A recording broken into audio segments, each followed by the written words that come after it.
Taxpayers are asking, when will this spending stop? Joining us now, Representative Joe Wilson, Republican from South Carolina. Also joining us, Judge Andrew Napolitano is back. Bob Rice, managing partner at Tangent Capital. Tara Dowdell, Democratic strategist, and Imogen Lloyd-Webber, political commentator. Representative, thanks for joining us. You know, we have 158 days, 158 or 9 days or so until the end of the year when the Bush tax credits expire, tax cuts expire. A massive increase in taxes, sir. Give us your 2 cents. How in the world can an economy that's recovering afford this? Well, actually, it can't. By increasing taxes $3.8 trillion, this will cause, obviously, a loss of jobs. And we need to be working together, Republican and Democrat, to extend the tax cuts, to grow the economy, create jobs, to stimulate the growth of the private sector and small businesses. Representative, earlier I named a couple of Democrats who are moving over to the side where they agree with the tax cuts, extension of the tax cuts. You're talking about Senator Evan Bayh, Senators Conrad and Senator Nelson, also the Blue Dog Democrats in the House. Are you hearing any other Democrats? Maybe they're up against a tough race. Are they looking at possibly jumping ship as well? I believe they will, and I thought it was very impressive, the list that you mentioned.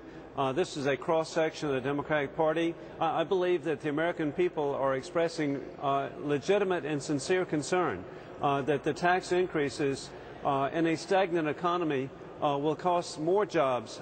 The tax increases are going to be on small businesses. Small businesses will not be able to add employees, and we know in the district that I represent, the vast majority of jobs that are created in small businesses. Hang in there, Representative. Hang in there. I want to bring Tara Dowdell in here. She's a Democratic strategist. Tara, what about it? He makes a very good point. The economy's trying to recover. Small businesses create jobs. Can they create jobs with higher taxes?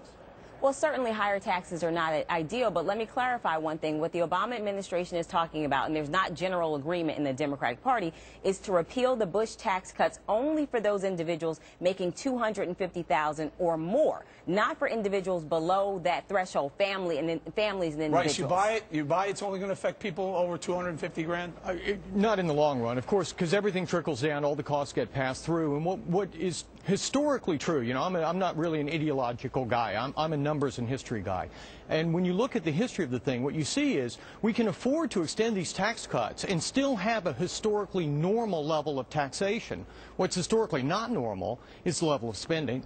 Well, Judge, historically low. I mean, look at some of these increases. I mean, personal income, 39.6% from 35. How about this one?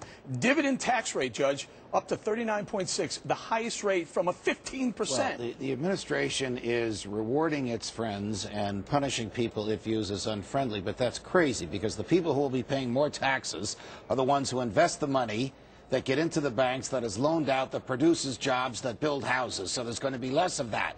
And for every dollar that would have gone to build another house or make another loan or create another job, it's going to go into the government coffers where it will be wasted. Tara's shaking her head. Tara, hang in there. I have to get to Imogen. These tax rates seem low in comparison to England, right? Well, what's very interesting at the moment in Europe is they're busy dealing with deficits. They're dealing with the deficit, first of all, by cuts, savage austerity measures throughout Europe, including in France.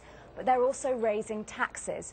And what's interesting here is that we're seeing these tax cuts, but at the same time, the stimulus has got to stop as well. The deficit has to be dealt with. Well, Representative, what about it? We're hearing about the tax cuts going away, but is there any sign of spending being cut back? And that's one of your big issues.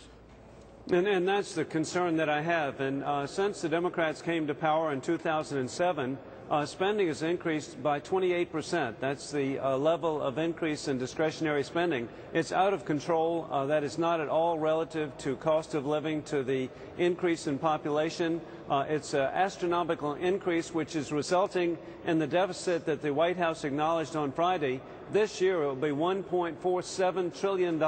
And that's supposed to be good news. Tara Dowdell, $1.47 trillion added to the $13.5 trillion debt we've already incurred.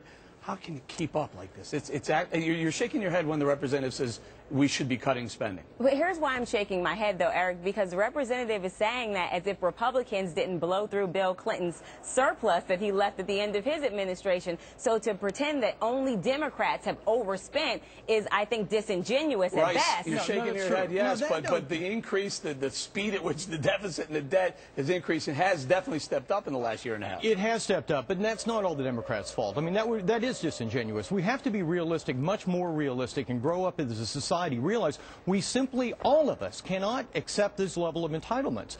You know, I was looking at a really frightening statistic. Hang the thought. We're going to bring that back in the next panel. I want to get the judge before we have to say goodbye to the congressman. I agree fully with the congressman. He belongs to a branch of the Republican Party that believes in balancing budgets. Not all Republicans do that, and they spent like drunken sailors, with deference to sailors, when they ran the White House and the Congress. Imogen, I cut you short. We're going to have to thank the congressman right now. We're going to lose a satellite. And the panel will be back, guys. All right, city workers in Bell, California may be out, but they're still making out like bandits. Check the numbers out next. They're all left. You guys are all left. This is good.